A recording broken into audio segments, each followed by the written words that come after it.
अस्सलाम वालेकुम, good morning Pakistan.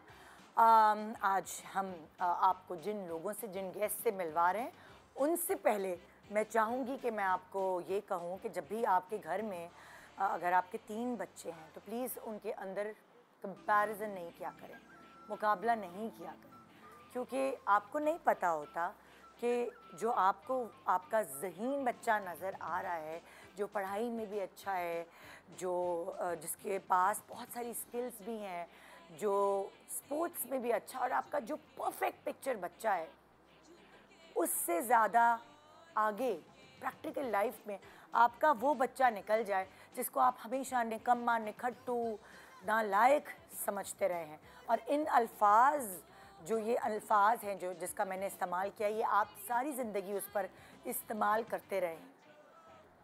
तो कभी भी अपनी औलाद को अंडर एस्टिमेट ना करें। हाँ, माँ बाप को बहुत अच्छे से पता होता है कि मेरा ये बच्चा इस चीज़ में अच्छा है, मेरा वो बच्चा इस चीज़ में अच्छा है, मगर फिर भी वो जो प्रेशर होता है सोसाइटी का, उसकी वजह से वो मजबूर हो जाते हैं अपने बच्चे को दुरुस्त करने के लिए। वो कुछ ऐसे बातों का इस्तेमाल करते हैं कि जो कि उसके लिए ट्रॉमेटाइज उसको कर देती हैं। उसकी ज़िंदगी भर का एक लेबल उसको लगा के माँ बाप जो है बोल देते हैं। वो कहता है, वो बच्चा ये सोचता है कि जब मेरे माँ बाप जो मुझसे इतना प्यार करते हैं, अगर वो मुझे नालायक कह रहे हैं तो वाकई मैं नालायक हूँ, अगर वो मुझे निखट्टू कह रहे हैं तो वाकई मैं निखट्टू हूँ। और वो अपने आप को समझा लेता है कि मेरे तो माँ बाप ने कह दिया तो उनका तो उर्फ़ आखिर है मेरी ज़िंदगी के लिए, तो फिर ये मैं हूँ ही।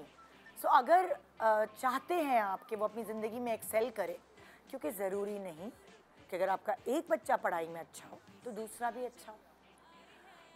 ज़रूरी नहीं कि जो एक्सट्रोवर्ट लोग हैं वो अपनी महफिल में एक अपीयरेंस, एक वो कहते हैं ना कि लोगों के दिल जीत लेते हैं अपने इस बिहेवियर की वजह से। तो जो इंट्रोवर्ट लोग हैं वो किसी और टैलेंट रखते होंगे अपने अंदर, वो चुपचाप क्या पता कोई ऐसी चीज़ कर जाए जो वो बोलने वाले जो एक्सट्रोवर्ट लोग हैं वो नहीं कर पाए। सो कभी भी मुझे लगता है किसी को अंडर एस्टिमेट नहीं करना चाहिए। हर किसी के पास अलग अलग टैलेंट्स, अलग अलग स्किल्स होते हैं और उनको वो तराशते हैं। आज मैंने बहुत सारे लोग अपनी ज़िंदगी में देखे हैं जो बचपन में जिनसे कोई होप नहीं थी और बड़े होके वो ही पूरी फैमिली का सहारा बने हैं। वो अपनी फैमिली को कहाँ से कहाँ लेकर गए। ये तो हो गई प्रैक्टिकल लाइफ की बात। अगर आप ड्रामा भी देखते हैं तो मैंने हमेशा यहाँ कोशिश की है अपने शो पे कि मैं सिर्फ वो सेलिब्रिटीज़ जो मेन लीड्स करते हैं, खाली उनको ही नहीं बल्कि जो उस ड्रामे के पूरे वो जो सपोर्टिंग किरदार हैं, जिनकी मदद के बगैर, जिनकी एक्टिंग, जिनकी परफॉर्मेंस, जिनकी स्ट्रेंथ के बगैर कोई भी प्रोजेक्ट तैयार नहीं हो सकता। सो वो सपोर्टिंग कैरेक्टर्स कभी कभार आपको मेन लीड्स में नज़र आते हैं। इस सोफ़े पे बहुत सारे ऐसे नए टैलेंट बैठ कर गए हैं जो उस वक्त वो सपोर्टिंग कैरेक्टर के तौर पर मेरे पास यहाँ आए थे, मगर आज वो मेन लीड्स में आपको नज़र आ रहे हैं और इतना अच्छा परफॉर्म करते हुए स्टार्स हैं। सो जो न्यू कमर्स होते हैं मैं उनको वेलकम करती हूँ अपने शो पर, और समझे एक तरह से उनको इस फील्ड में वेलकम किया जाता है क्योंकि इतने सारे प्रोजेक्ट्स हो रहे हैं और इतने सारे अच्छे अच्छे नए चेहरे आपको नज़र आ रहे हैं, क्योंकि अब लोग इस प्रोफेशन को सीरियसली लेने लगे हैं। तो एक छोटे से ब्रेक के बाद हमारे साथ रहिए कुछ न्यू टैलेंट्स जिनको ज़्यादा अरसा नहीं हुआ इस फील्ड में आए हुए, उनसे मिलने के लिए। Good morning Pakistan. Welcome back. Good morning Pakistan. आज आपकी मुलाकात होगी उन लोगों से जिनको आप ड्रामों में देखते तो हैं, लेकिन उनके बारे में प्रॉपर आपको इन्फॉर्मेशन नहीं है कि ओह ये टैलेंट कहाँ से आ गया एकदम और आते ही आपके दिलों पे छा गए।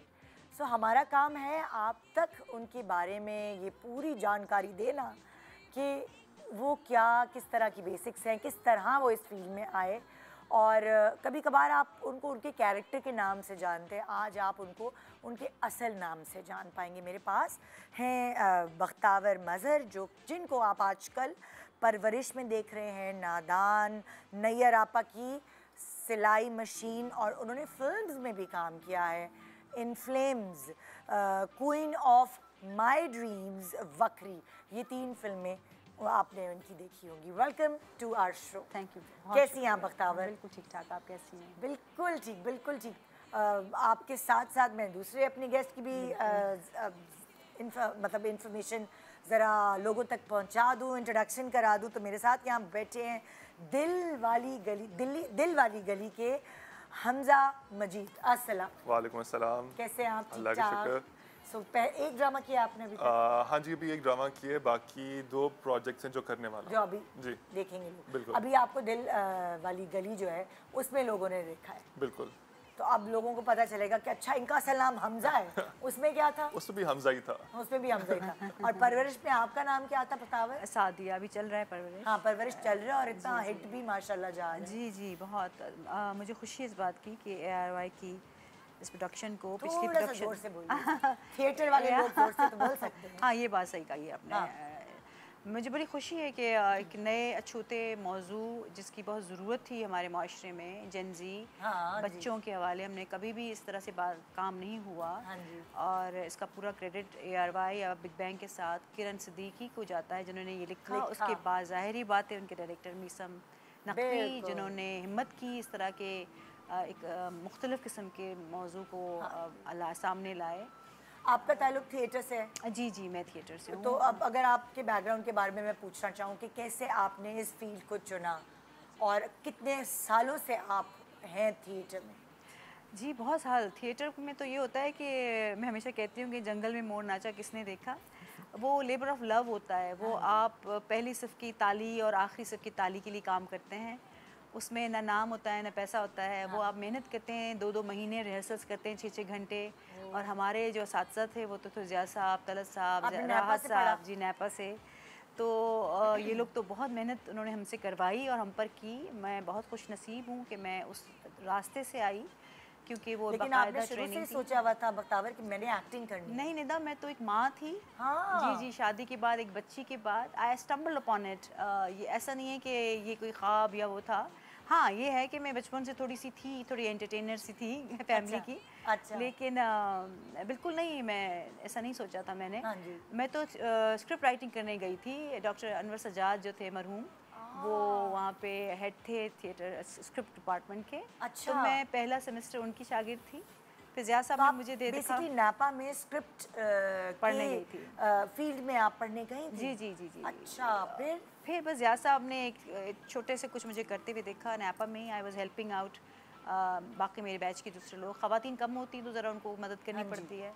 तो उन्होंने कहा आप एक्टिंग में आ जाएं। बड़ी मुश्किल से, लेकिन उनकी मदद से हुआ। मेरे टीचर्स ने मुझे बहुत सपोर्ट किया, हद से ज़्यादा। अच्छा, अब आपने एकदम अपने घर में जाके बताया कि मैं राइटर नहीं, मैं एक्ट्रेस बनना चाहती हूँ, तो फिर घर वालों ने क्या कहा? नहीं, कुछ भी नहीं। मैं तो वो जब आप पढ़ रहे होते हैं ना तो घर वाले भी ध्यान नहीं देते। और उस ज़माने में तो कोई थिएटर इतना मुझे लगता है कि थिएटर की रिवायत हमेशा से है निदा कराची में, स्पेशली वो ज़माने जिसमें एक ख़ास किस्म का कॉज वाला थिएटर होता था, जिसमें दस्तक और ये तमाम ग्रुप जो हैं तहरीक निस्मा वगैरह काम करते रहे हैं, अजोका वगैरह लाहौर में। जी जी जी। लेकिन फिर भी यहाँ पे इतनी ज़्यादा रवायत नहीं थी थिएटर में। अच्छा। फिर जो नैपा आया उन्होंने रिवाइव किया, फिर बाकायदा खेल शुरू हो गए आर्ट्स काउंसिल में, नैपा में, दोनों तरफ।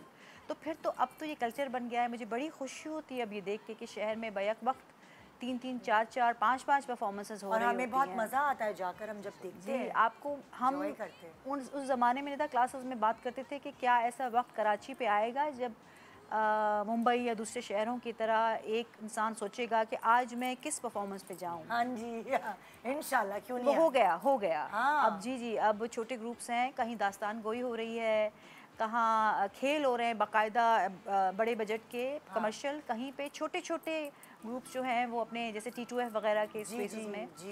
तो ये बहुत खुशाइंद बात है, मुझे लगता है। अच्छा, कल्चरल स्पेसेस होने आपके बच्चे जो है वो कितनी मतलब अब उनकी क्या एज है? 19 and 13। मेरी 2 बेटियां हैं माशाल्लाह। जी जी जी, मेरी बेटी अब तो उनको कैसा लगता है अम्मी जब टीवी पे आ रही होती हैं तो मैं अभी टीवी तो मैंने अब निदा करना शुरू किया। बच्चे बड़े हो रहे हैं तो उसके बाद मुझे मौका मिला, क्योंकि टीवी को आपको पता है शिफ्ट्स बड़ी लंबी होती हैं, वो करना मुश्किल था। थिएटर में मेरी टीचर्स ने मेरा बड़ा साथ दिया। उन्होंने बहुत रियलाइज़ किया कि मेरे बच्चे हैं, उन्होंने मुझे इतना ज़्यादा मेरे साथ उन्होंने ताउन किया कि मैं कर पाई। टीवी में नहीं था मुमकिन। हाँ। अब बच्चे बड़े हो गए माशाल्लाह माशाल्लाह। मेरी बड़ी बेटी जो है वो किंग्स कॉलेज लंदन चली गई है और वो घर से एक बच्ची चली गई है और एक रह गई है, तो अब काम करना थोड़ा सा आसान हो गया है जी। तो अब बच्चों को परवरिश का जो ये फीडबैक है, ये रिस्पॉन्स है, ये बहुत उनको अच्छा लग रहा है, जाहिर बात है। जाहिर बिल्कुल। जी जी। तो मैं हमजा के बारे में भी पूछना चाहूँगी, सुना है आप चार्टर्ड अकाउंटेंट हैं। जी, सो इस फील्ड में आना बेसिकली ऐसे हुआ कि शुरू से पढ़ाई की तरफ फोकस था मेरा कि यही करना है। वो पढ़ाकू किताबी कीड़े वाले बच्चे थे, हर वक्त किताबों में ही एक हद तक मेरा ख्याल है जब सीए शुरू किया था उस टाइम तक काफ़ी था। सीए में आके थोड़ा लड़खड़ाया आगे पीछे, बट पढ़ रहा था तब भी साथ साथ। लेकिन इस फील्ड में ऐसा ना, बिकॉज जिन लोगों को पता होगा सीए के बारे में कि हमारा जो ट्रेनिंग पीरियड होता है, जैसे डॉक्टर्स की हाउस जॉब होती है, हमारी आर्टिकलशिप होती है।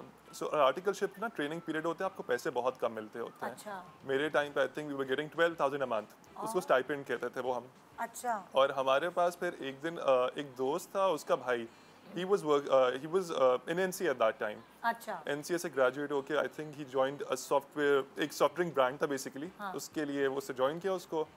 So one day he called me और मुझे कहता है कि हमजा एक कमर्शियल है, करोगे? तो मैंने कहा करना क्या है मैंने उसके अंदर।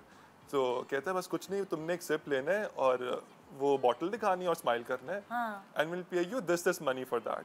अब वो जो अमाउंट थी ना वो 12,000 से बहुत ज़्यादा थी। एंड आई वाज लाइक ये क्या बात है, मतलब मुझे सिर्फ ये करने कितने पैसे दे रहे हैं ये लोग।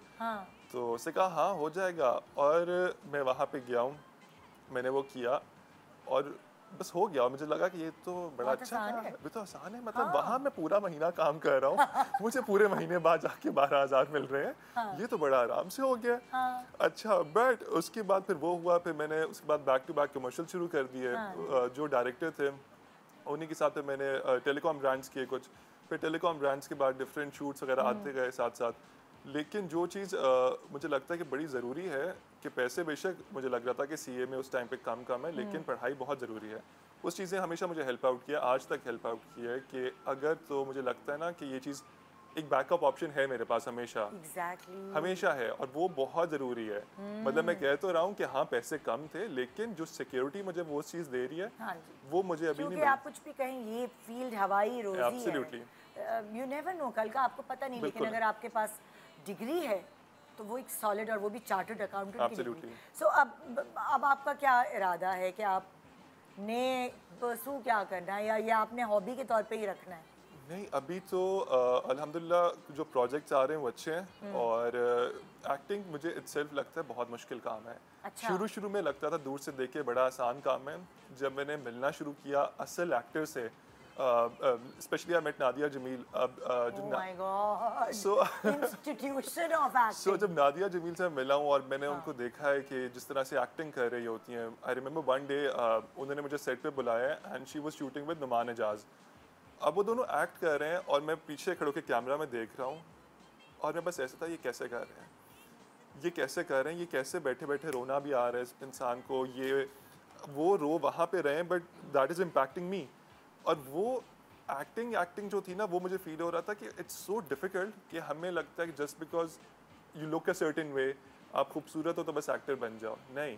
लेकिन जैसे आपने भी बात की कि एक्टिंग के बारे में, थिएटर के बारे में, जो हार्डकोर एक्टर्स हैं उनसे बात करके फिर एहसास हुआ, उनका परफॉर्मेंसेस देख के एहसास हुआ ये बहुत मुश्किल काम है। तो अभी कर रहा हूँ, लेकिन साथ साथ I am also training acting के लिए। नादिया जमील के पास ही जा रहा हूँ ट्रेनिंग के लिए। आप वो ट्रेनिंग देती हैं क्या? वो देती नहीं है, बट मैं पीछे पड़ चुका हूँ उनके। यार, I like it। तो उनके वो उनके साथ ट्रेनिंग लेना भी एक अलग। लाहौर बेस्ड? मैं लाहौर बेस्ड हूँ। अच्छा, सो जॉब आपकी चल रही है? जॉब चल रही है मेरी। छुट्टी के दिन जा रहे हो ट्रेनिंग लेने? नहीं, मेरा बेसिकली हाइब्रिड सिस्टम है। कभी कभार वर्क फ्रॉम होम है, लेकिन जो वर्क प्लेस पे लोग भी हैं दे आर वेरी सपोर्टिव। तो उनको पता है इस चीज़ का कि मैं शूट्स भी कर रहा होता हूँ, तो उनको मैं बता देता हूँ कि आज शूट है तो मैं आई वोंट बी अवेलेबल।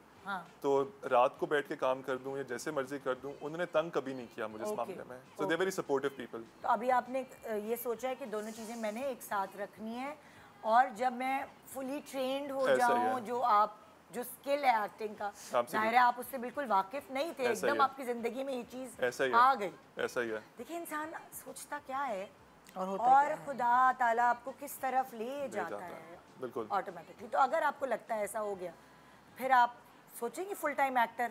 फिर हाँ जी बिल्कुल सोचेंगे। है ना कि मतलब 100 लोगों में जब आप पहचाने जाते हैं तो एक अलग ही तस्कीन मिलती है दिल को। ऐसा ही है।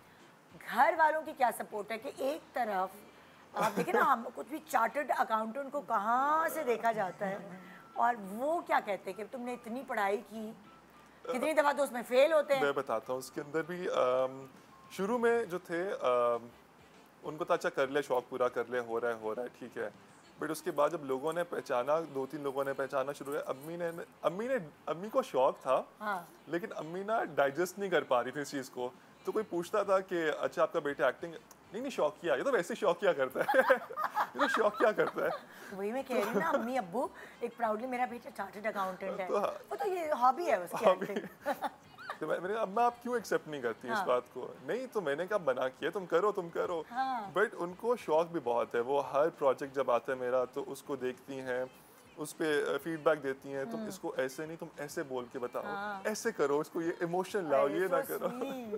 तो वो है, लेकिन आहिस्ता एक्सेप्टेंस आ रही है आहिस्ता। मुझे लगता है उनके अंदर एक फनकार है, उनके आपके अम्मा के अंदर। बिल्कुल, मुझे लगता है उनमें शायद वो दबा रहा है और अब वो चाहती भी है कि मैं एक्टिंग करूं, और लेकिन समवॉट ना वो होल्ड बैक भी कर लेती हैं एकदम से, नहीं ये तो शौकिया कर रहा है ना, ये तो नहीं कर रहे हैं full time. Maybe she'll live it through you, maybe. Yes, you never know. पहला ही प्रोजेक्ट सज्जल के साथ और मतलब लाइक इतनी अच्छी कास्ट के साथ, तो वो उसकी क्या फीडबैक थी आपके लिए? वो फीडबैक तो उसका बड़ा अच्छा रहा, लेकिन फीडबैक से ज़्यादा उसकी जर्नी बड़े मज़े की रही।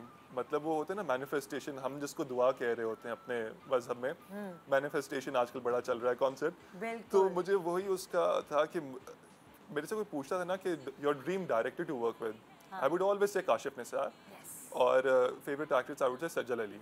तो ये 2 लोग मुझे थे कि चाहे मुझे पसंद है। 2 पहले प्रोजेक्ट में और इत्तेफाक से, और वही बात मैं आपको बताता हूँ कि मैंने कुछ नहीं सोचा था कि ये होगा, मुझे रैंडमली एकदम मैसेज आता है कि आप ये ऑडिशन रिकॉर्ड करके भेज दें। तो आपको कमर्शियल्स में देखा था? कमर्शियल्स में देखा था। आप रेगुलरली कमर्शियल्स? मैं कमर्शियल्स हाँ जी कर रहा था। कर चुके हैं आप? कमर्शियल्स मैंने ऑलमोस्ट मोर देन 50-60 कमर्शियल्स कर चुका हूँ। ओह माय गॉड। हाँ जी कमर्शियल्स। तो आपने गाड़ी घर बार बना लिया है? नहीं मुझे तब तक जब तक मैंने शुरू किए थे मुझे इतना समझ नहीं थी कि इतने पैसे चार्ज करने होते हैं। तो सस्ते में कर लिए? मैं सस्ते में, मैं हाँ इतने में अब सीख गए हैं। अब सीख गया। और मेरा दूसरा रेट बड़ा पठाने वाला रेट है। अब मैं शुरू करूंगा इतने से। मेरा दूसरा रेट बहुत मेरा वही हिसाब है। मैं कहता हूँ पैसे आने चाहिए, जाने नहीं चाहिए, जाने नहीं चाहिए। अच्छा सही है, चलो हाँ कम में कर लो, कम में कर लूंगा बिकॉज जॉब चल रही है साथ साथ। ये अगर एक्स्ट्रा पैसे आ रहे हैं तो क्यों मना करूं, कर लेता हूँ। लेकिन क्वालिटी कॉम्प्रोमाइज ना हो आपकी। प्रोडक्ट अगर अच्छा है तो कर लो कम पैसे में भी, बिकॉज अभी अल्लाह का शुक्र है कि पैसे उस तरह नहीं चाहिए। I don't have responsibilities at the moment उस तरह से कि घर का खर्चा चलाना है, तो I can take this liberty कि चलो कम पैसे में शौक पूरा कर लिया अपना। तो आपके सिबलिंग्स किस फील्ड में हैं? मेरी छोटी बहन है, she is in her final year right now. अच्छा। वो BBA कर रही है अपना। So, उसका बस वो चल रहा है और दैट्स ऑल अबाउट इट। एक बहन है आप? एक मेरा भाई था, he passed away after covid actually. Oh my god. So आपसे छोटा? मेरे से छोटा था, he was 23। He basically had a cardiac arrest. तो उसके बाद से जस्ट कोविड हुआ था? जी। ओके। सो जस्ट पहली दफा मैं ऐसा मतलब पिता के यंग बच्चे का कुछ सुन रही हूँ। लामिया उसको जन्नत में आला मुकाम दे। सो हमारे पास आज और भी आएंगे सेलिब्रिटीज़, अभी थोड़ी देर में वो रास्ते में है। हम ब्रेक के बाद उनको भी साथ शामिल करेंगे और आप लोगों के बारे में और जानेंगे। आपने क्या सोचा है अपना करियर आगे कि बस आपने एक्टिंग अब मज़ा आ रहा है करने में और आपने यही करनी है अभी? निदा थोड़ा सा मुश्किल लगता है मुझे करना मैनेज घर के साथ और बच्चों के साथ। जी। तो अभी मुझे परवरिश के बाद माशाल्लाह इतना अच्छा एक रिस्पांस आया कि 2 से 3 लोगों ने कॉल्स की डिफरेंट चैनल्स से।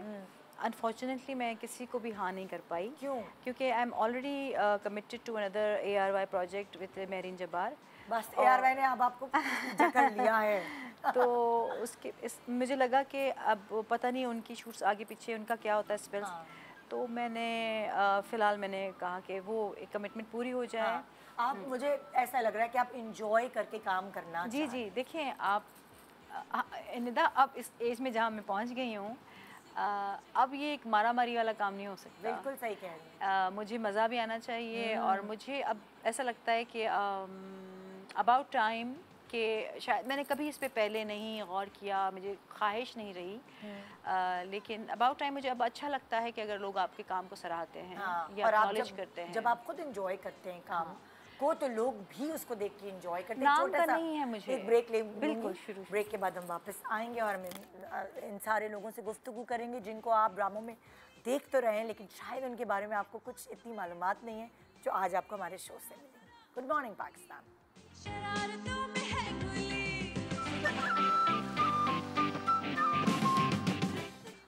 Welcome back. Good morning Pakistan. हमारे थर्ड गेस्ट भी आ चुके हैं और आप इनको आजकल देख रही हैं डाइन। ये डाइन है कि नहीं, असल में क्या है, कौन डाइन है उस ड्रामे में, आइए इनसे पूछते हैं। अफशीन हयात हमारे साथ है, पहले भी हमारे शो पे आ चुकी हैं लेकिन आज ये डाइन बन के अस्सलाम वालेकुम। कैसी हैं आप? मैं ठीक, आप कैसी हैं? बिल्कुल ठीक। सो फुल फ्लेज अफशीन अब आ चुकी है इस फील्ड में।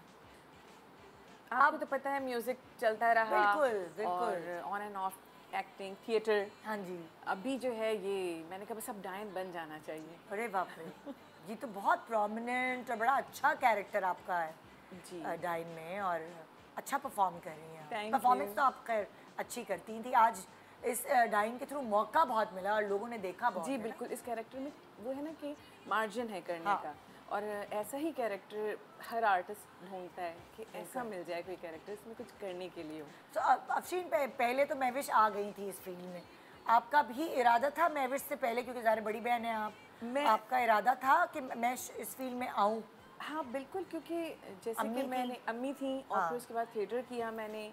थिएटर कितने अरसे किया? मैंने तकरीबन 1.5-2 साल किया है और उसके अलावा मैंने परफॉर्मेंसेस काफ़ी सारी की हैं।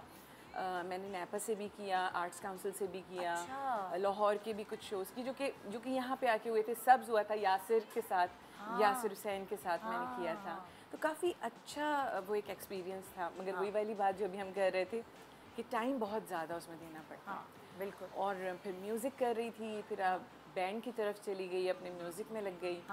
तो अब मैं जो है कुछ मैंने किए 3-4 प्रोजेक्ट्स। अच्छा। हाँ। तो अब आप ज़्यादा टाइम एक्टिंग को दे रही हैं जी, और हमें आप अलग अलग ड्रामों में और ज़्यादा एक्टिंग करती हुई नजर आएंगी इंशाल्लाह, है ना। माशाल्लाह बहुत अच्छी एक्टिंग करती हैं और वो आहिस्ता आहिस्ता ना इंसान को अंदाज़ा होता है कि, तो क्या कभी महविश आपसे हेल्प लेती है या आप महविश से हेल्प लेती हैं? बिल्कुल। हम लोग जो है ज़रूर, यानी साथ काम अभी तो हमने साथ किया है, हम नहीं भी कर रहे होते तब भी डिस्कस ज़रूर करते हैं। स्क्रिप्ट होता है, कोई कैरेक्टर होता है तो उसके बारे में बात ज़रूर करते हैं। मैं कुछ मशवरे देती हूँ, कभी मुझे कोई मशवरा चाहिए होता है तो वो हम लोग बहुत डिस्कस करते हैं, अम्मी के साथ बैठ के डिस्कस करते हैं। अरे हाँ, ये तो सब होता होगा, एक पूरे राउंड टेबल राउंड में इस कॉन्फ्रेंस होती होगी, क्या करूँ, ये स्क्रिप्ट लूँ कि नहीं। हाँ बिल्कुल। सारी खानदान बैठ के डिसाइड करते हैं। और बहुत सारी चीज़ों पे हम बोलते हैं, जैसे मैं बोलती हूँ नहीं महविश ये नहीं करना, ये चीज़ इस तरह नहीं है, तो फिर वो कहती है अच्छा ठीक है, तो फौरन मान हेल्प होती है कि आपको घर से ही मिल गया मशवरा, कहीं और जाने की ज़रूरत ही नहीं है ना।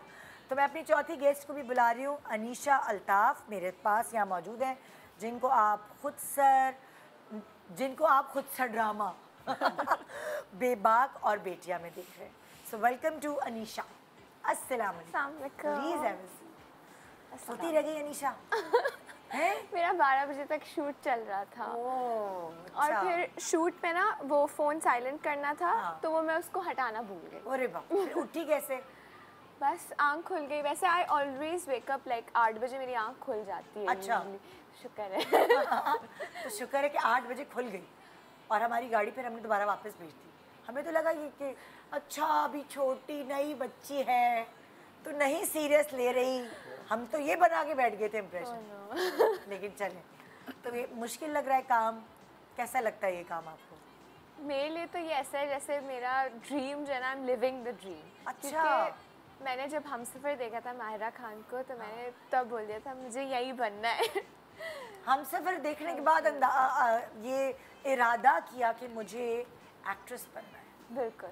तो ये फिर घर में किसको बताया सबसे पहले? सबको बताया, मम्मा पापा। और उस वक्त तुम क्या पढ़ रही थी? मैं पढ़ाई में बहुत अच्छी थी, तो सबने कहा कि ऐसी शौक ऐसे ये वो आपकी वाली कहानी चल रही है, ऐसे ही कह रही है। मस्ती कर रही है, इस तरह से उन्होंने कहा। हाँ। लेकिन फिर I started doing theatre plays, तो वो स्टेज प्लेस मैं करती रही। कितनी अच्छी बात है, ये भी थिएटर से, ये भी थिएटर से, और आप भी। सो अब मतलब कि हमें अच्छे कैरेक्टर एक्टर्स देखने को मिलेंगे, क्योंकि आप लोगों की बेस बहुत स्ट्रॉन्ग है ना? और शायद आपको ऐसा लगता है कि हर नए आने वाले को पहला रुख थिएटर का करना चाहिए?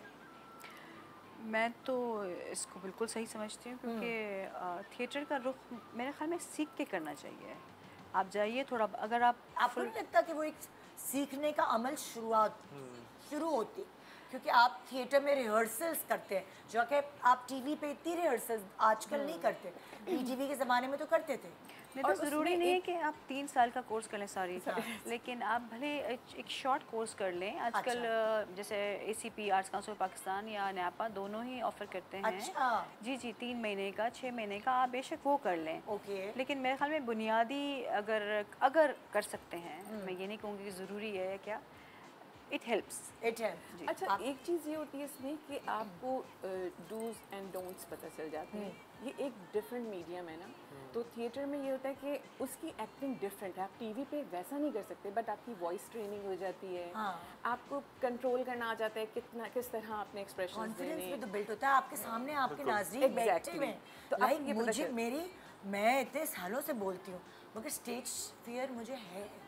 हाँ, यहाँ बैठकर आप मुझे कुछ भी करवा लें, मुझे कैमरों से डर नहीं लगता, मुझे स्टेज से डर लगता है, एक फियर होता है उसका।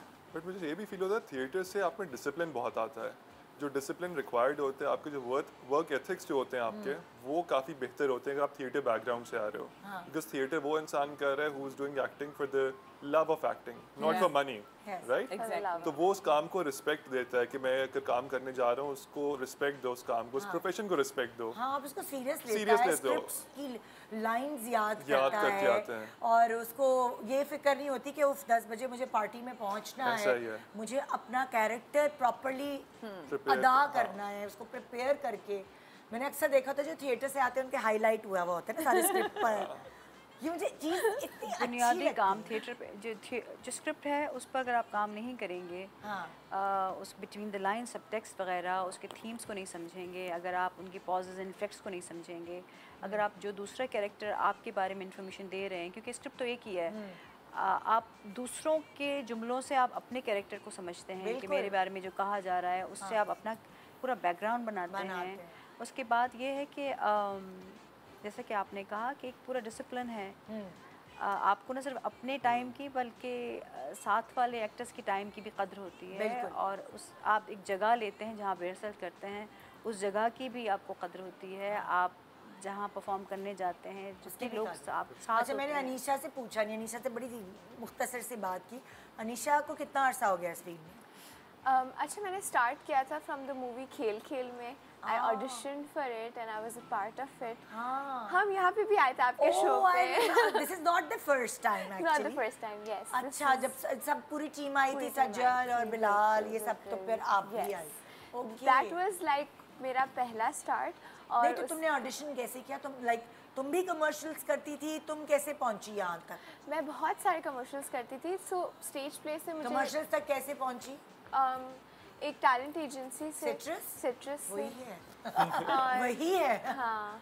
तो अच्छा, तो तुमने जब हम सफ़र देखा तो तुमने फिर कहा मैं कहाँ जाऊँ, तो तुम सिट्रस गई? नहीं, मैंने स्टेज प्लेस किए, वहाँ से मेरे कॉन्टैक्ट्स बने, तो उन्होंने मुझे कमर्शियल्स में। स्टेज प्लेस के लिए नापा गई थी?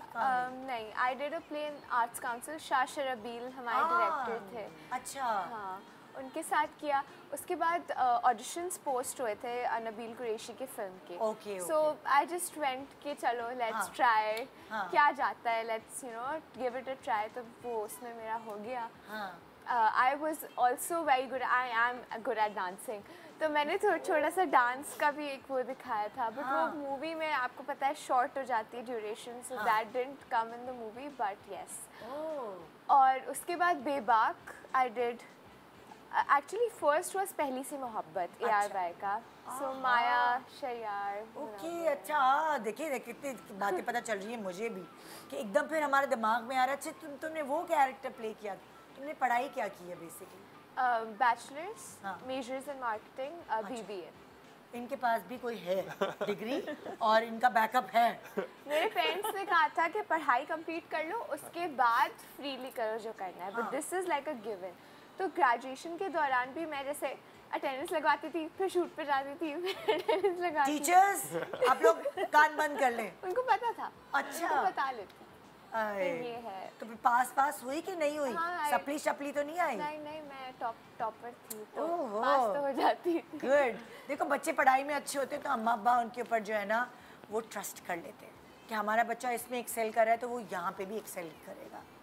सो ये अब तुम काफ़ी प्रोजेक्ट्स कर रही हो या आहिस्ता आहिस्ता आप लोगों को पता चल रहा है तुम्हारे बारे में? अभी बहरूपिया ऑन एयर है जो कि सबसे डिफरेंट इन द सेंस कि पहला ड्रामा है जो मेंटल इलनेसेस के बारे में। It's about split personality disorder.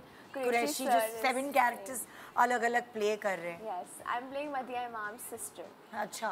और पल दो पल शूट हो रहा है जो कि अभी इंशाल्लाह बहुत जल्द आने वाला है ARY पे। अच्छा। I have 2 more things. One is with Wazarat Rauf sir. Okay. So yes. तो कैसा लग रहा है? बहुत अच्छा, लाइक। और ये तुम्हारी जिंदगी की पहली कमाई वाली नौकरी है? उससे पहले तुमने कोई नौकरी वोकरी नहीं की? मेरा एक छोटा सा ऑनलाइन बिजनेस भी है वेस्टर्न कपड़ों का, like you know customised clothes के। इससे बड़े बैकअप प्लान हमें तो ये अकल ही नहीं थी जब हम आए थे तो। वाह भाई, आई एम इम्प्रेस्ड। बहुत शौक है ना, तो नहीं आप मार्केटियर भी तो है ना बेसिकली, तो आपका बैकग्राउंड तो वही, आपने कहा मैं साथ रखूं, है ना? तो ओहो अच्छा, तो वो चल रहा है वो अभी। तो वो कौन देखता है फिर? वो जब मैं फ्री होती हूँ तो मैं, वरना माय फैमिली, मेरा छोटा भाई है उसको मैंने ट्रेन किया। भाई तो बेचारे को हमने तो डबल रोटी अंडे लाने पे लगाया, इसने इतना बड़ा काम दे दिया है। वो डिस्पैचिंग कर लेता है मेरी राइडर को, बता देता है यहाँ पे देना है, ये सब कुछ। I have trained him. Also he takes pictures, all of my pictures. Do you pay him? Yeah, I bribe him for it. कुछ उनका भी हक बनता है ना? नहीं ब्राइब करती है ना, बस ये काम कर दो मैं तुम्हें ये दिला दूंगी। ऐसे मैं उसको ले जाती हूँ। वो इसने पक्की रोजी नहीं रखी हुई उसकी भी हवाई रोजी है। और क्या इसने वो किया हुआ है। अच्छा अफशीन मुझे ये बताओ कि आप डाइन के बाद जब आप बाजार निकलती हैं तो पीछे से कहीं डाइन डाइन आवाज़ें तो नहीं आती? अच्छा हाँ ऐसा हो रहा है, लोग पहचानने लगे, लेकिन सब यही कह रहे हैं कि आपने बहुत अच्छा काम किया है। इवन कि मुझे कमेंट्स भी आते हैं अपने सोशल मीडिया पे, और लोग कहते हैं कि मेरा जो पेज है, जो मेरा टैरो का पेज है, उस पर मैंने कोई ऐसी चीज़ नहीं लगाई हुई, बट वहाँ पर भी लोग कमेंट्स कर रहे हैं आप तो डायन में आ रही हैं, आप तो बहुत अच्छा काम कर रही हैं। तो खुशी हुई जब मैंने पहली बार वो कमेंट पढ़ा ना, मुझे इतनी खुशी हुई। ओके लोग पहचान रहे हैं। हाँ पहचान भी रहे, आप अच्छी एक्टिंग कर रही हैं। आपकी जो अदायगी है डायलॉग्स की और आपकी जो आवाज़ है वो बहुत अच्छी मतलब लाइक सपोर्ट कर रही है उस कैरेक्टर को।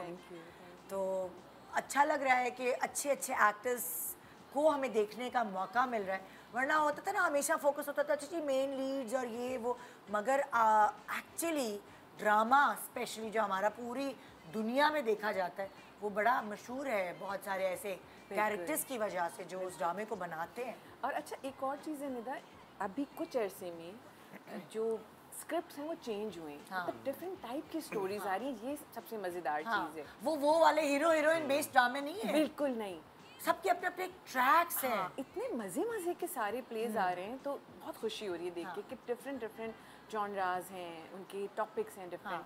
तो ये चीज़ होनी चाहिए, क्योंकि देखिए बाहर कहीं पर भी आप देख लें, नेटफ्लिक्स की वजह से काफ़ी चेंजेस आए। बिल्कुल, आपका व्यूअर भी इंटेलिजेंट हो गया है। सो जब आपका व्यूअर चेंज होने लगता है तो ऑटोमेटिकली जो प्रोड्यूसर्स होते हैं, जो बनाने वाले होते हैं, फिर वो उनके हिसाब से, जैसे लाइक हमारे ऑडियंस इंटेलिजेंट हुए तो हमने इंटेलिजेंट शोज़ भी करना शुरू किए। पहले हमें भी सुनने को मिलता था हर वक्त शादियाँ कराती रहती हैं, तो वो हर वक्त शादियाँ देखना चाहते थे। जब आहिस्ता आहिस्ता वो भी मैच्योर हुए तो हमने भी शोज़ का फॉर्मेट चेंज किया। जैसे अभी जो मैं कैरेक्टर प्ले कर रही हूँ बहरूपिया में, आयशा, उसकी अम्मी इज़ अ नार्सिसिस्ट। अच्छा। So she is very self centred, वो अपने बारे में सोचती रहती है, जिसकी वजह से मेरी जो पर्सनालिटी है वो इतनी दबी हुई आई है, लाइक आयशा उसको एंजाइटी होती है, वो घबराती है, उसका कॉन्फिडेंस बिल्कुल ख़त्म हो गया है क्योंकि उसकी अम्मी उसको हर वक्त बोलती थी तुम तो कुछ नहीं कर सकती, तुम्हारा तो कुछ नहीं होगा। तो आई एम ग्लैड मैंने शो पे यही शुरू किया हुआ था। अच्छा। कि हम कभी कभार अपने बच्चों को अंडर एस्टिमेट करते हैं। एक बच्चा अच्छा है तो दूसरा वाला तुम नालायक हो, तुम निकट्टू हो, और वो फिर ये मानने लगता है। बिल्कुल हो सकता है कि उसके अंदर कोई और टैलेंट हो, हम क्यों सबको एक ही तराजू में तोलते हैं। सही बात है। तो ये उस ड्रामे की वो है, ये starting and then they show के कैसे वो अपने लिए स्टेप लेती है। क्योंकि पता है हमारे यहाँ एक्चुअली नसीहत जो है वो ड्रामों के थ्रू ही लोग लेते हैं। बिल्कुल बिल्कुल बिल्कुल अवेयरनेस आती है लोगों को चीज़ें देख के, इससे अच्छा मैसेज भी मिलता है। हाँ। चाहे कुछ चीज़ें सिर्फ एंटरटेनमेंट के लिए हैं बट मैसेजेस होते हैं उसमें। हाँ। अच्छा, अब सबका अच्छा ब्रेक के बाद मैंने पूछना आप सबसे इज्तमाही सवाल है। हर प्रोफेशन में जो भी आप अपनाते हैं, हर करियर में कोई ना कोई आपका ड्रीम है कि मुझे वहाँ तक पहुँचना है, मुझे ये करना है। आप लोगों से चारों से मेरा इज्तमाही सवाल ये है, ड्रीम क्या है कि किसके साथ, कौन से एक्टर के साथ, कौन से डायरेक्टर के साथ काम करना है। एक ब्रेक के बाद हम जानेंगे इनसे। Good morning Pakistan.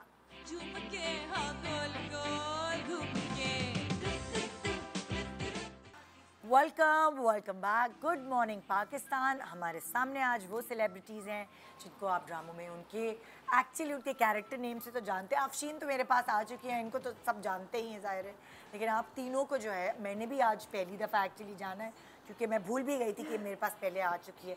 अब इसने याद दिलाया है तो मुझे याद आया कि ओह अच्छा ये तो पहले भी आ चुकी है। मैंने ब्रेक पे जाने से पहले आप सब लोगों से सवाल किया था कि आप लोगों के ड्रीम जो आप किसके साथ, कौन से सेलिब्रिटी, कौन सा प्रोडक्शन हाउस, कौन सा डायरेक्टर है जिनके साथ आप काम करना चाहते हैं। आपसे शुरू करते हैं हमजा। लिस्ट तो खैर बहुत लंबी है, अगर मैं सोचूं किसी एक का नाम तो काफ़ी लोग हैं। मतलब डायरेक्टर्स में काशिफ सर जो बहुत अच्छा एक्सपीरियंस रहा, तो आपने काम मैं दोबारा करना चाहूँगा। सैफी भाई हैं, सैफी हसन है, इत्तिशामुद्दीन है। बाकी अगर एक्ट्रेसेस की बात करूँ, I think Sajal is phenomenal, Yumna Zaidi for that matter, Iqra Aziz, और लड़कों में Bilal Abbas, I really like Bilal Abbas, Fawad Khan, I am a huge Fawad Khan fan, I think he is incredible. वो तो ड्रामे में ही उनको देखकर आई है, उसने तो फील्ड ही यही चूज़ किया उनको देख के। बस वही है, फवाद खान है आई थिंक जो पहले शान शाहिद थे एक टाइम पे लोगों के लिए, हमारी जनरेशन के फवाद खान वो बन चुके थे। Exactly. कि वो बड़े होते होते फवाद खान ने जैसे अब वो वेस्ट कोट पहनना शुरू किया। जेनजीज को कौन सा पसंद है? जेनजीज को क्या पसंद है? उनको क्या पसंद है? ये अच्छा सवाल है। हाँ। फवाद खान ही, मतलब ही इज लाइक टाइमलेस, सबको पसंद है। जेनजीज को फवाद खान के बारे में इतना है पता? न्यू एक्टर्स आल्सो जो अभी लाइक आ रहे हैं, like you know Khushal Khan and Ali Raza and all of these new guys. Gen Zs ज़्यादातर सिंगर्स में वो ट्रेंड काफी आ चुका है। वो एक्टर्स से ज़्यादा उनको सिंगर्स पसंद होते हैं। मैंने ये ऑब्जर्व किया है, मेरे भी जेनजी बच्चा है तो मुझे थोड़ा सा अंदाज़ा, या यूट्यूबर पंजाबी रैपर्स का बड़ा ट्रेंड आ चुका है। हाँ, जो अंग्रेजी यूट्यूबर्स है, जेनजीज जो है ना, इन्फ्लुएंसर्स, यूट्यूबर्स, वो थोड़ा सा उस तरफ उनको ज़्यादा, बिल्कुल सोशल मीडिया का ज़्यादा उनको वो है। तभी तो आतिफ असलम जो है वो अब उस पर यूट्यूब पर और उस पर आ गए क्योंकि उनको पता है ये कौम, ये टाइम जेनजीज का है ना। और अफशीन आपसे पूछूंगी, आपका ड्रीम? वैसे तो खैर अपनी बहन तो घर की मुर्गी दाल बराबर होती है और उसके साथ तो कर लिया और लेकिन ये है कि काफ़ी सारे अच्छे डायरेक्टर्स हैं, एक्टर्स हैं। हमारी ये वाली टीम बहुत अच्छी थी, मुझे नहीं पता था कि ये इतने अच्छे लोग होंगे सारे। सिराजुल हक इतने बेहतरीन डायरेक्टर, इनके साथ मेरी खुशकिस्मती है कि मुझे उनके साथ काम करने का मौका मिला। मैंने सिराज के साथ काम किया जब वो एसोसिएट था। अच्छा। और उस वक्त मुझे अंदाज़ा भी नहीं था कि सिराज ये निकलेगा क्योंकि वो उससे उल्टी शेव अब जाके की है। पहले सिराज को आप देखती तो आप उसकी आंखें सिर्फ नजर आती थी या सिर्फ दाढ़ी और बाल। अच्छा, मैंने सुना है। लंबे बाल, दाढ़ी, और मैं कहती थी सिराज तुम नहाते क्यों नहीं हो? वो कहते मैं नहाता, मेरे बाल ऐसे ही। हम उससे बहुत मजाक करते थे। जब मैं एक्टिंग करती थी तो मैंने सिराज के साथ बहुत काम किया और वो ऐसा एसोसिएट होता था, लोग डायरेक्टर से डरते, हम इससे डरते थे। ये काम कराता रहता था कि मैं सिराज बस कर दो। सो लोग उस डायरेक्टर से, फारूक मैंगल से नहीं डरते थे, सिराज से डर रहे होते। ये है। लेकिन ये है कि अभी बहुत सारे जो आजकल प्रोजेक्ट्स चल रहे हैं, अच्छा काम हो रहा है बहुत ज़्यादा। एक दो ऑफर्स भी आई मुझे ऐसी जो कि मैं नहीं कर पाई, तो वो मुझे है कि असद जबल बहुत अच्छा कर रहे हैं काम। नदीम बेग के साथ मैं चाहूँगी करना, जो ड्रीम अगर आप कहें कि हाँ, वैसे तो ये तो डायरेक्टर्स हो गए ना। अब एक्टर्स बताएं आप, जिनके साथ अपने काम करना है। कभी सोचा है या सोचा नहीं मैं एक राउंड लेकर आऊँ? माया बहुत अच्छी मुझे लगती हैं आजकल। उनका एक प्ले अभी शुरू हुआ है। अच्छा, हाँ, माया खान। अच्छा। हाँ, वो मुझे बड़ी अच्छी लगती हैं, और भी बहुत सारे हैं। लेकिन मैं बेसिकली फोकस कोई भी हो टीम में करती है। नहीं, मैंने ये भी अभी ये सवाल आपने किया तो फिर मैंने सोचा, बट ये कि कैरेक्टर, मेरा जो फोकस है वो कैरेक्टर पर है। आपका कैरेक्टर? हाँ, कि कैरेक्टर जो है वो उसमें कुछ करने के लिए हो, चाहे वो नेगेटिव भी हो तब भी उसमें करने के लिए मार्जिन हो परफॉर्मेंस। तुम्हारे क्या ड्रीम है भाई? Actors obviously Mahira Khan on the top, जिनको देख के मैं इस फील्ड में आई। Actually she is my inspiration and she is a queen. And also Hania, I think अभी के टाइम में जेनजीज के लिए वो मायरा खान है ना। हाँ, हानिया, Yamuna, I've seen her work, I think it's incredible। और अगर हम मेन में बात करें, Fawad of course, I think I watched a play Haroon Shahid, I really like his aura and all। अच्छा। और अभी जो मैं काम कर रही हूँ जुनैद नियाजी के साथ, he is playing my brother, and हमने इतनी मजे की केमिस्ट्री बनाई है, so I would love to work with him again and because he is a very good human being. Yes, Humayun Ashraf was my co-actor इससे पहले। अच्छा। I would want to work with Humayun sir, he is my boss, but I would like to work with him also, Humayun sir.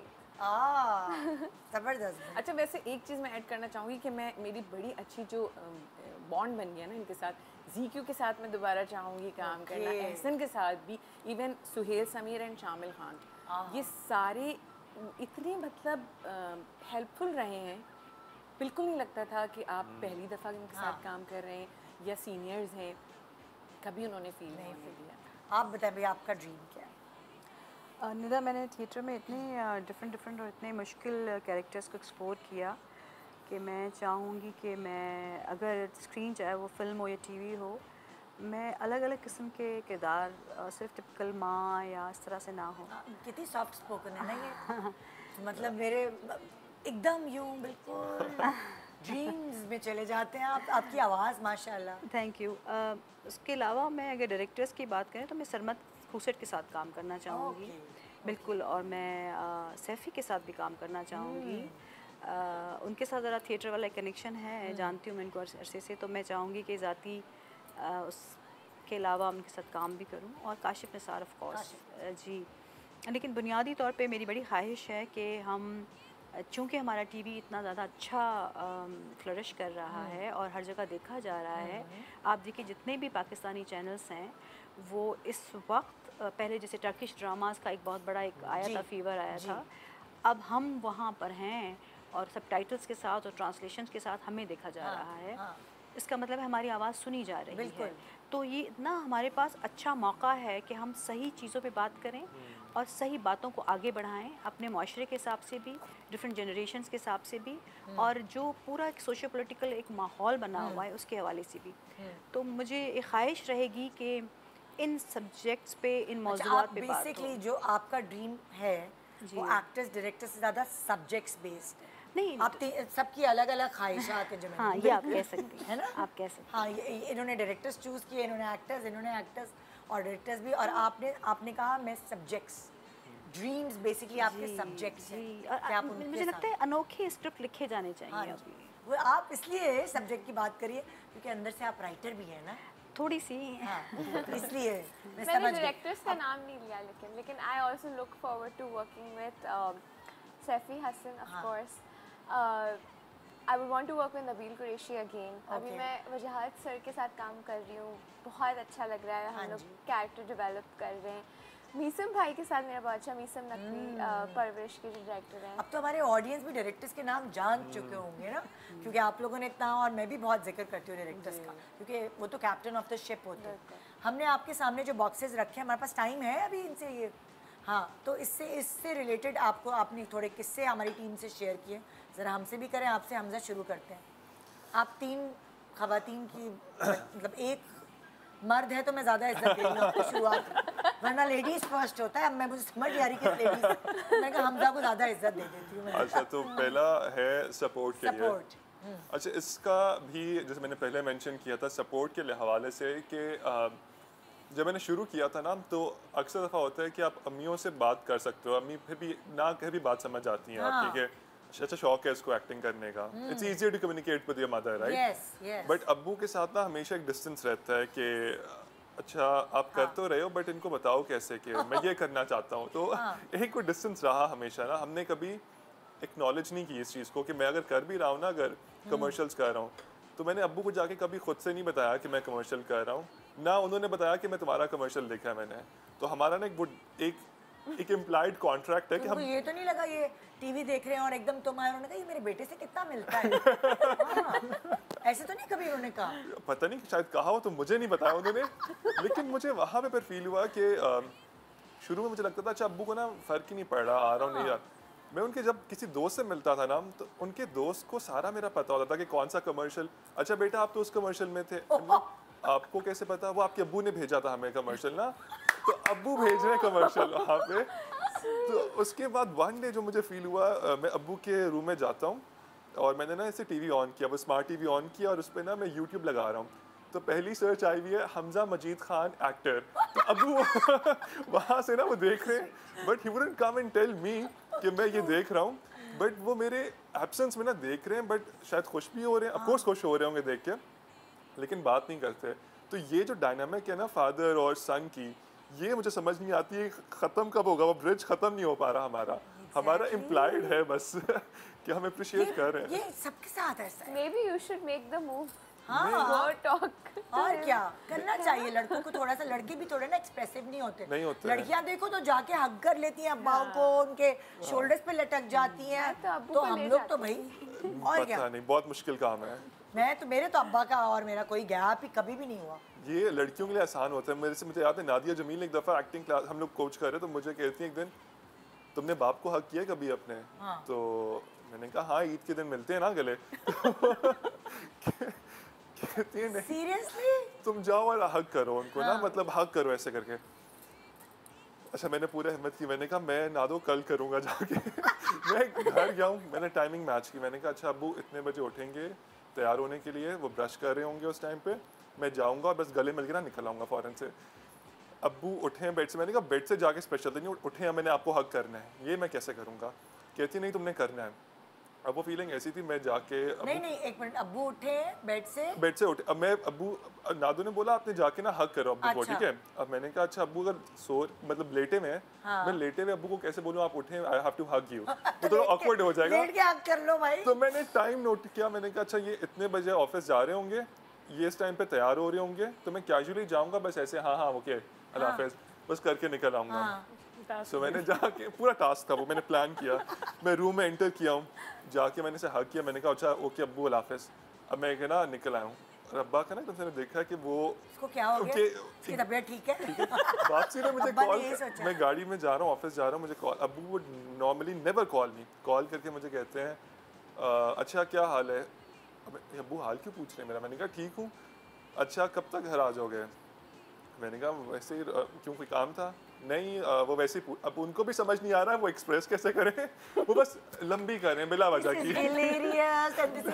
ये तो मुझे लग रहा है कोई कमर्शियल है। कमर्शियल्स में होता है ना ऐसे, उसकी स्टोरी बोर्ड होता है पूरा, वो ऐसे वो लंबी करेंगे बिला वजह, पूछेंगे अच्छा तो क्या कर रहे हो आज ऑफिस में?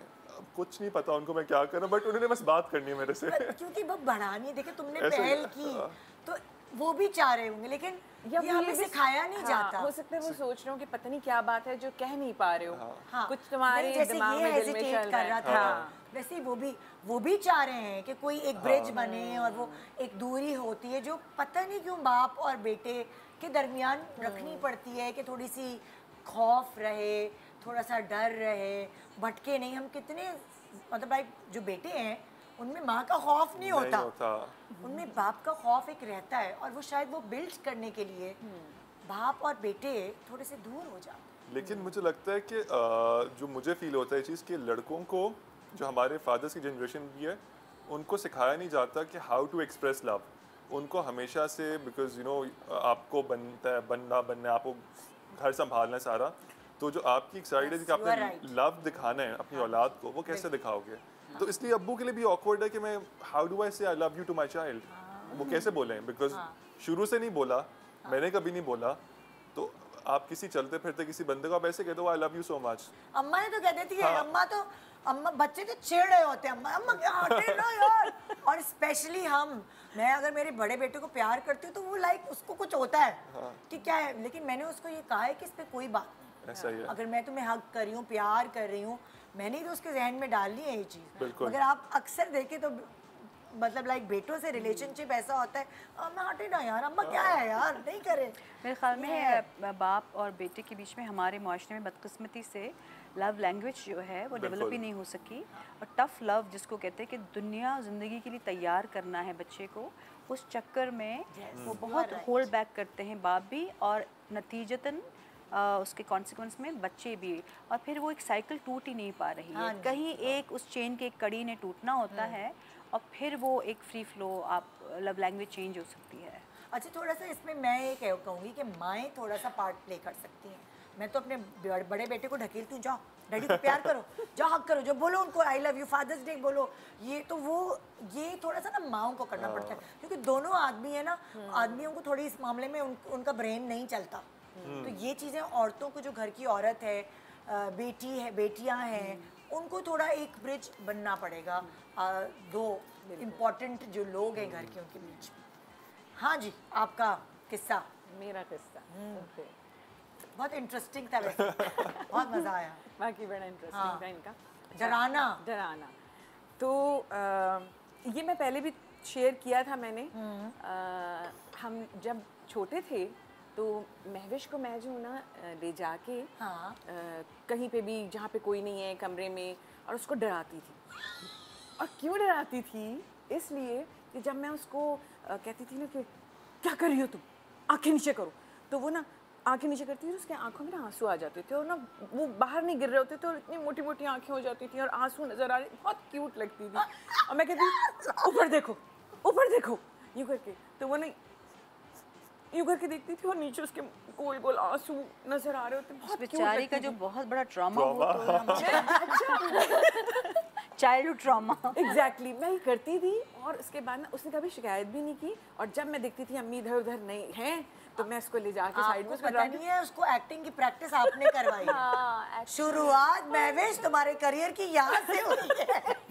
बिल्कुल, ये सही कहा आपने, क्योंकि जो कड़ी है वो यहीं जाके मिल रही है कि अभी रिसेंटली जो मेरा एक सीन ऑन एयर हुआ, उसने बिल्कुल वही किया मेरे साथ। मुझे उसी तरह उसने डराया है आके, रिवेंज। मैंने कहा तुमने, कहती है जब हमने, उस वक्त मुझे नहीं पता चला, जब वो ऑन एयर हुआ सीन तो मैंने देखा वो उसी तरह आई और उसी तरह उसने आके मुझे डराया, और मैं उसी तरह रो रही थी। तो मैंने कहा उसको देखने के बाद, और हम लोग हंस के पागल हो गए, वो सीन इतना इंटेंस सीन था। लेकिन मैंने कहा निदा तो खुदा के घर देर है अंधेर नहीं। मैंने कहा तुमने मकाफाते अमल मैंने बदला लिया। कह रही है मैंने पूरी दुनिया के सामने बदला लिया। ओह माय गॉड। मैंने कहा वाह यार, लेकिन हम लोग बहुत हंसे, और वो चीज़ रिकॉल हुई कि वाकई इसने बिल्कुल वैसे ही किया जैसे मैं इसको डराती थी। एक छोटा सा ब्रेक ले रहे हैं, पर ब्रेक के बाद हम आप लोगों के किस्से यूँ कंटिन्यू करेंगे। बड़े मज़े मज़े की बातें हो रही हैं, तो यहाँ एक छोटे से ब्रेक के बाद देखते रहिए गुड मॉर्निंग पाकिस्तान।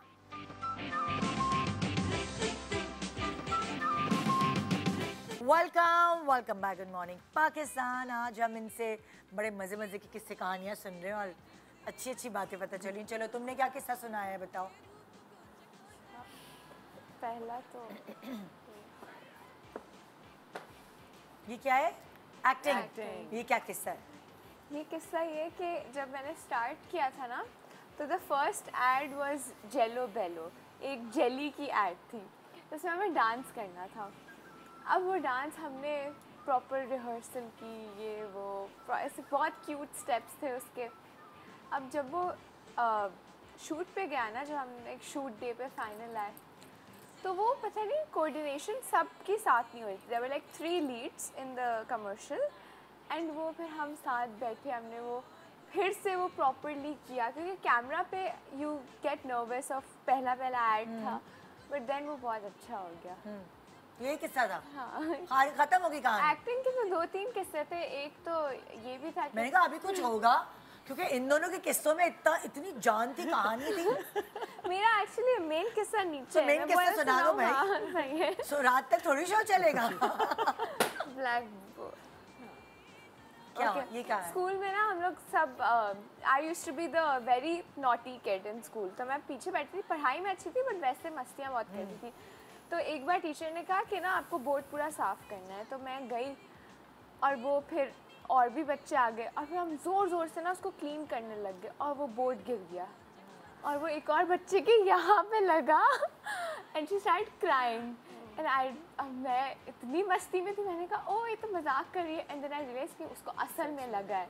और फिर मैं like I took her to the वो फर्स्ट एड करवाने वहीं पे स्कूल में उसको ले गई। फिर नेक्स्ट डे मुझे बहुत डांट पड़ी प्रिंसिपल से। अभी वो कह रही होगी ये लड़की है जिसने ब्लैक बोर्ड मेरे सर पे, सबको बताती होगी जो ड्रामे में आ रही है ना, ये इसने मेरा सर फोड़ा था। बदनाम हो गई तुम। आप बताइए। वैसे तो पता नहीं, कई बातें बताई हुई थी, तो चलिए अभी जो जहन में आ रही है वो बता दें। बुक्स के बारे में मैं बस ये बताना चाहूँगी कि मैं बचपन से किताबों की कीड़ा थी और उसकी वजह मेरी अम्मी हैं। उन्होंने हमेशा बहुत इनकरेज किया और वो हमारे लिए इस्लामाबाद से और कई जगहों से वर्ल्ड लिटरेचर, जो चाइनीज़ लिटरेचर, रशियन लिटरेचर, वो बुक्स की बॉक्स भर के आते थे और वो बहुत चाहती थी हम किताबें पढ़ें। और उन्होंने खिलौनों वगैरह से ज़्यादा मुझे आई डोंट रिमेंबर हैविंग और playing with dolls, but we were always surrounded by books, हर तरह की बुक्स। बल्कि मुझे लगता है कभी कभी तो उस ज़माने में हम आई डोंट नो, नौजवानों का गीत, एक बहुत सियासी किस्म का एक बहुत थिक सा नावल होता था, चाइनीज़, वो ट्रांसलेटेड हुआ था, हम वो पढ़ रहे थे, हम इस तरह की चीज़ें पढ़ रहे थे। और मेरे ख्याल में आज अगर मैं किसी कैरेक्टर को समझ सकती हूँ या इस तरह की, तो वो हेल्प है। मेरी पूरी कोशिश रही है कि मैं अपने बच्चों में वो ट्रांसफ़र करूँ। तो आपके बच्चे भी मेरे हैं, बच्चे बहुत ज़्यादा एविड रीडर्स हैं और तेज़, बहुत फास्ट रीडर्स हैं। उसके अलावा मुझे बड़ा ख़र्चा करना पड़ता है। मैंने उनको आदत डाली कि नई किताबों के साथ, लाइब्रेरी मेंबरशिप्स के साथ, मैं उनको ओल्ड बुक्स पे ले जाती हूँ, मैं उनको फेयर हॉल वगैरह में ले जाती हूँ, इतवार बाज़ार जब होता था तो वहाँ से। और हम वो बुक्स पर डोनेट करते हैं। एक एज की बुक्स ख़त्म हो जाते हैं तो फिर वो हम गाँव या किसी भी इदारे में भेज देते हैं। उससे क्या हुआ है कि मेरी बच्चियाँ जो हैं वो they are very good writers, वो अपने एसेज वगैरह बहुत अच्छे लिखती हैं और स्कूल में हमेशा उनको अप्रिशिएट किया जाता है उनकी राइटिंग स्किल्स के लिए।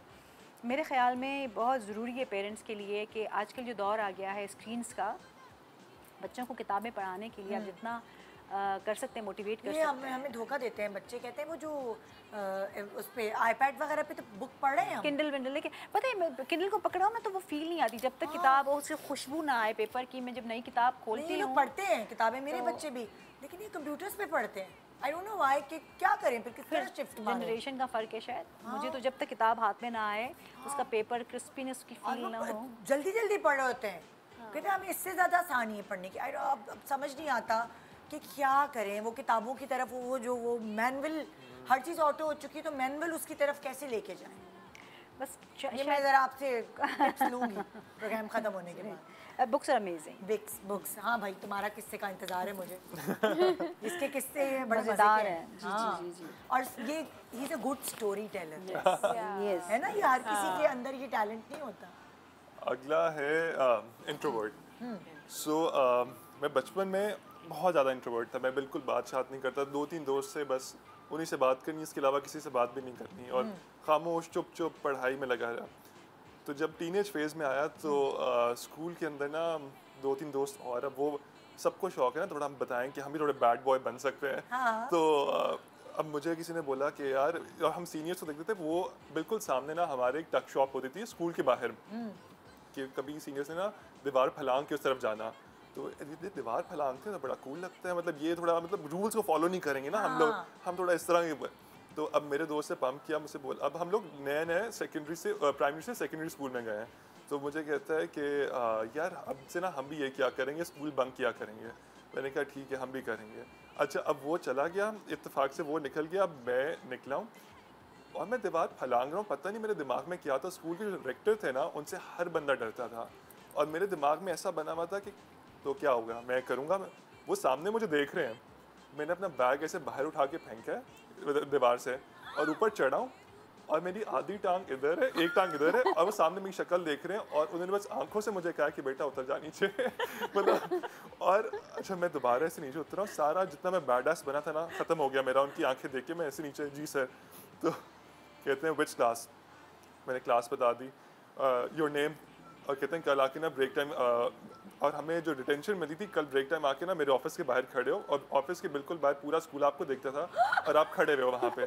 अच्छा मेरे साथ हुआ क्या, अब मैं क्योंकि पढ़ाई में बड़ा अच्छा था, मैं चला गया अगले दिन डर के मारे स्कूल में बैठा हुआ। अब डायरेक्टर साहब के जो उनका पर्सनल वो था पियोन, तो वो क्लास में आया, उसने क्लास में आके मैम को बोला है कि ना इस क्लास में हमजा है और हमजा को ना डिटेंशन मिली है, डायरेक्टर साहब ने बोला है कि इनको लेकर आएँ। अब वो जो मैम थी क्लास में एक और हमजा था, वो बड़ा शरारती था। अब मैं क्योंकि अच्छा था पढ़ाई में, उन्होंने कहा ये तो नहीं हो सकता, यही होगा, ले जाए इसको और मैं ये भी नहीं बोल पाया कि मैं ही था वो।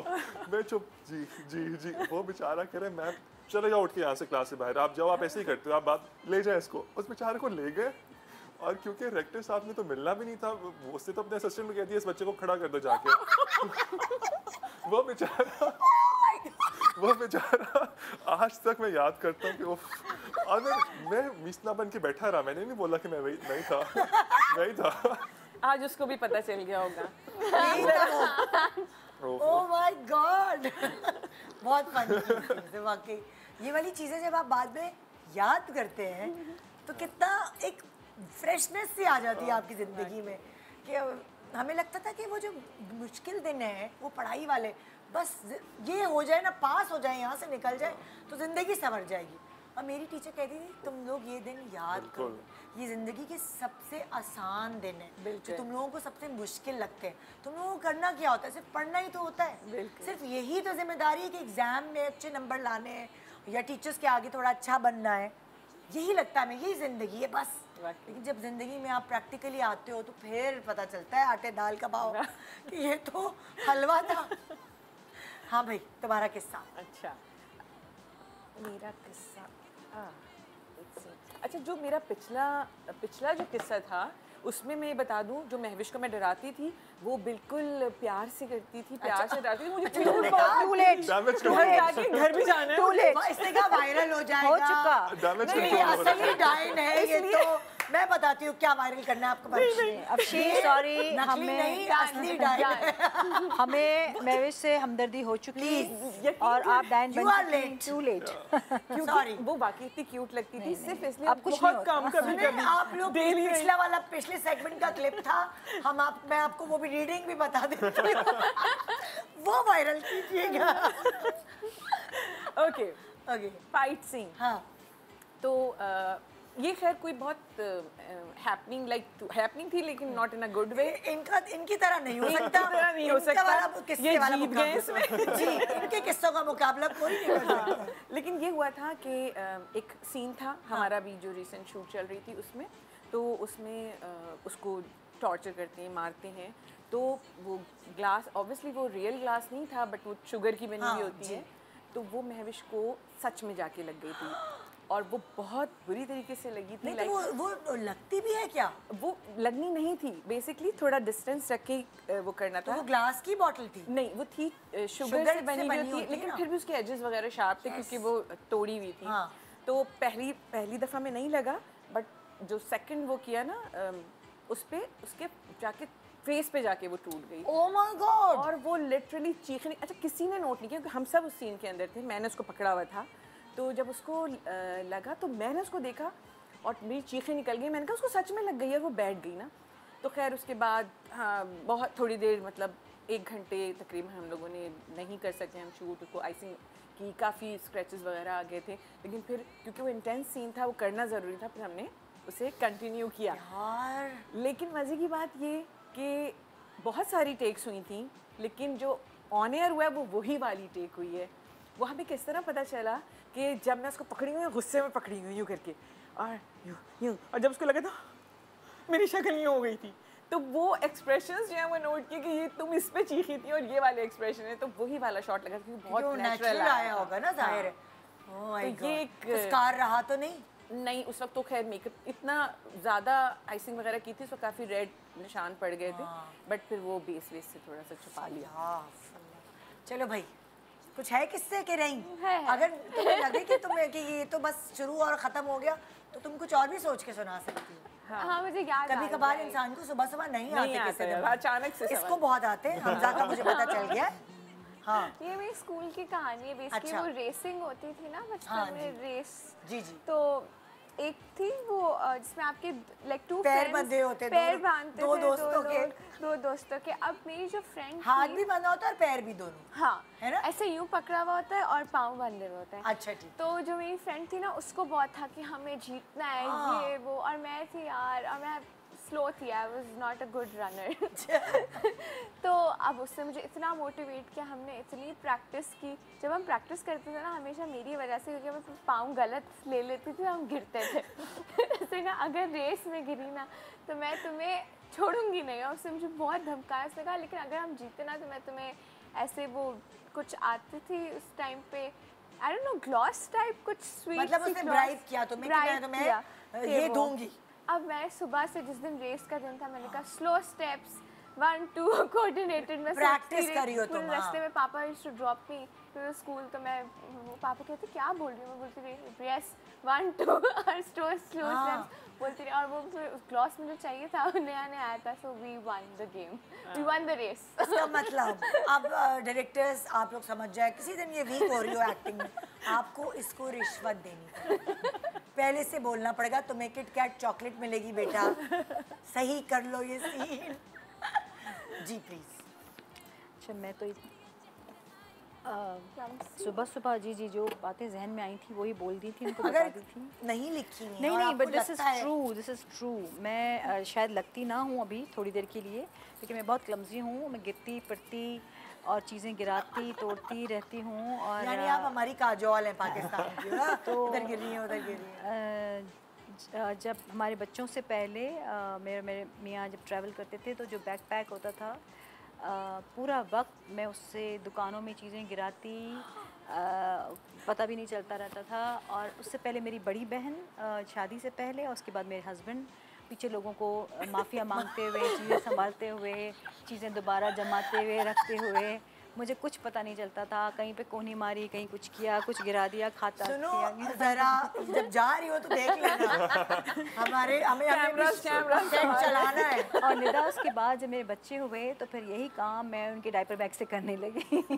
कि जो डायपर बैग होता था मेरे पास, तो काफ़ी बच्चों के साथ ट्रैवल किया मैंने, और एक यहाँ से बच्चों के साथ भी मैं सब चीज़ें गिराती, और यहाँ डायपर बैग से भी। सो माय हस्बैंड से कि मुझे हर वक्त तुम्हारी इंश्योरेंस करानी पड़ेगी, क्योंकि तुम बहुत नुकसान करती रहती हो, और कोई एक वाक़या नहीं है, ये वाक़यात का कड़ी सिलसिला है। और मुझे नहीं लगता कि, कुछ लोग कहते हैं ना उम्र के साथ आप तब्दील हो जाते हैं, बेहतरी आ जाती है, तो एक्सपीरियंस आप सिखाते हैं, यकीन करें नहीं सिखाते। और आप तंग हैं अपनी क्लमजीनेस से। जी, जब अब काफ़ी मैं थोड़ी सी केयरफुल हूँ, लेकिन फिर भी कुछ ना कुछ कर हो जाता है। तो क्या नुकसान बड़े बड़े जो हुए हैं वो क्या हुए हैं? देखिए, घर में तो मैंने किए हैं जो भी है, लेकिन मैंने अपने 3 दफ़ा हाथ तोड़े हैं मैंने, 2 दफ़ा ये, 1 दफ़ा ये, मेरा नी सर्जरी हुई है।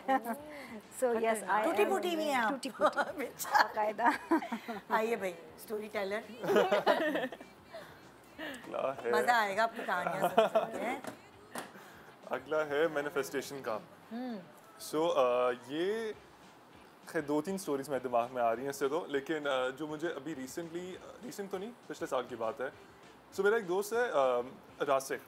अब रासिक मेरा वो एक दोस्त है जिसको ना, मैं उसको कहता हूँ तुम्हें किसी दिन ना नेटफ्लिक्स आके पकड़ेगा कि ये कंटेंट कौन देख रहा है, इतना फजूल कंटेंट।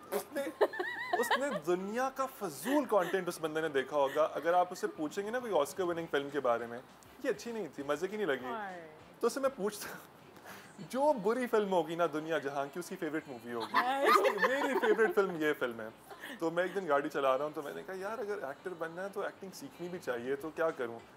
तो मुझे कहता है कि तो तुम ऐसा करो ना, तुम सौरभ सचदेवा से सीख लो। मैंने कहा वो, और मैंने कहा अगर ये बता रहा है, कोई फजूल ही बता रहा होगा, क्योंकि इसका क्या ही है, मतलब फजूल तरीन मशवरे देता है मुझे। तो कहता है नहीं तुम ना उसको पूछो। मैंने कहा अच्छा। मैंने सर्च किया, तो he is an Indian acting coach and he has been training with Ranbir Kapoor, Richa Chadha वगैरह, काफ़ी लोगों के साथ उन्होंने ट्रेन कर रहे थे। अब मैंने कहा ये इंडिया बैठे हुए, मैं कैसे रीच आउट करूँ इसको। अब मैं दिमाग में सोच रहा हूँ, और मैं वही मैनिफेस्ट करूँ, अच्छा हो सकता है हो जाए हमजा, ठीक है। मैंने उनके इंस्टाग्राम पेज पे गया हूँ, उनका एक्टिंग इंस्टीट्यूट था एक, मैंने वहाँ पे मैसेज किया उनको। वहाँ से मुझे रिप्लाई आया कि नहीं हम कोई ऑनलाइन क्लासेस नहीं कर रहे, कुछ भी नहीं हो रहा। मैंने कहा चलो सफ़ा ख़त्म हो गया, कुछ भी नहीं ऐसी।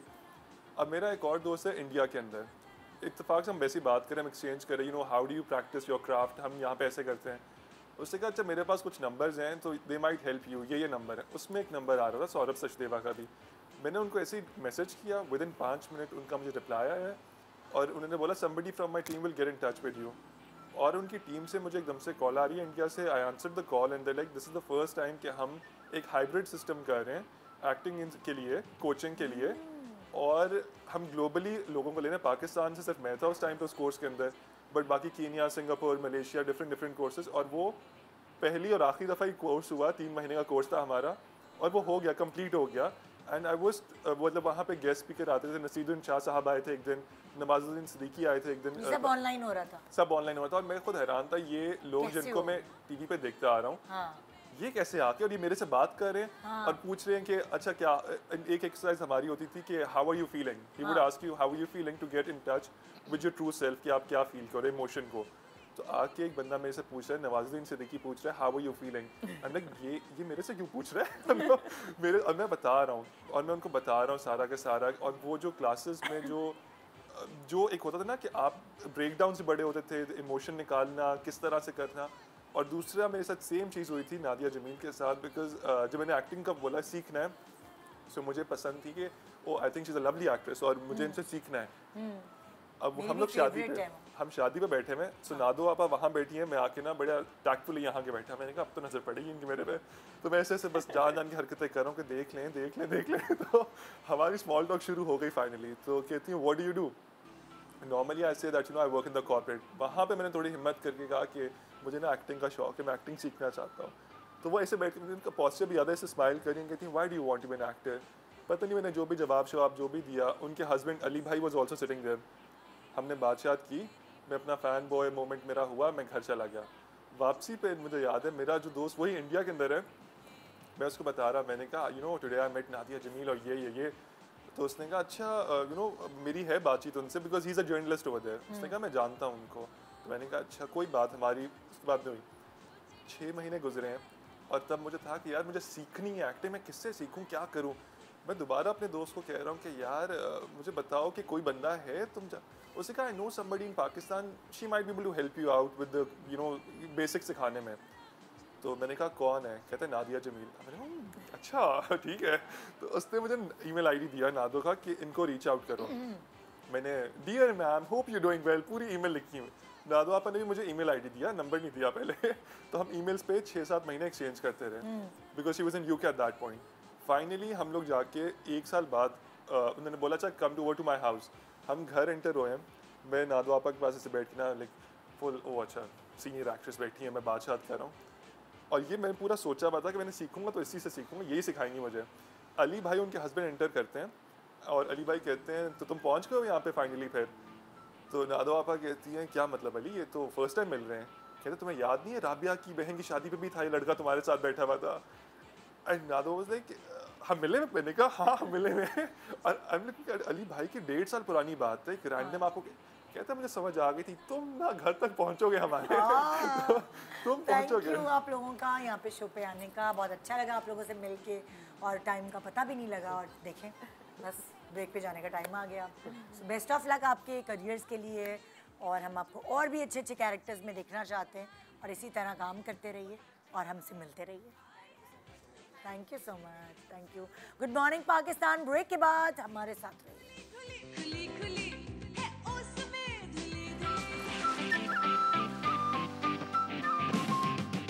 Welcome back. Good morning Pakistan. मेरे साथ इस वक्त मेरे सामने बैठी हैं हिना खान, जो कि USA certified air brush makeup artist, motivational speaker और इन्फ्लुएंसर हैं, और ये झेलम से यहाँ आई हैं।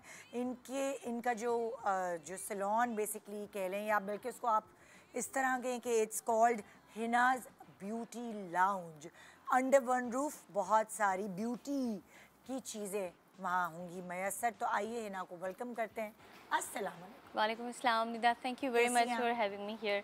आई एम गुड अल्हम्दुलिल्लाह। मैं बड़ा इम्प्रेस हो गई देखकर कि आप basically certified air brush makeup artist हैं। अब हमारे नाज़रीन को बताएं कि एयर ब्रश मेकअप आर्टिस्ट की एक्सपर्टी क्या होती है। सी बेसिकली आपको पता है आजकल मेकअप आर्टिस्ट तो बहुत ज़्यादा हैं, सैलून्स तो बहुत ज़्यादा हो गए हैं। So I always wanted to do something different. तो अमेरिका से क्योंकि मेरी ट्रेनिंग हुई, वहाँ पे एक हॉलीवुड में और ईरानी लोग जो हैं वो एयर ब्रश मेकअप बहुत ज़्यादा करते हैं, मशीन के साथ किया जाता है। So it's not overdone. आपकी जो बेस वगैरह है बहुत फ्लॉलेस होती है, बहुत लास्टिंग इसकी बहुत ज़्यादा होती है।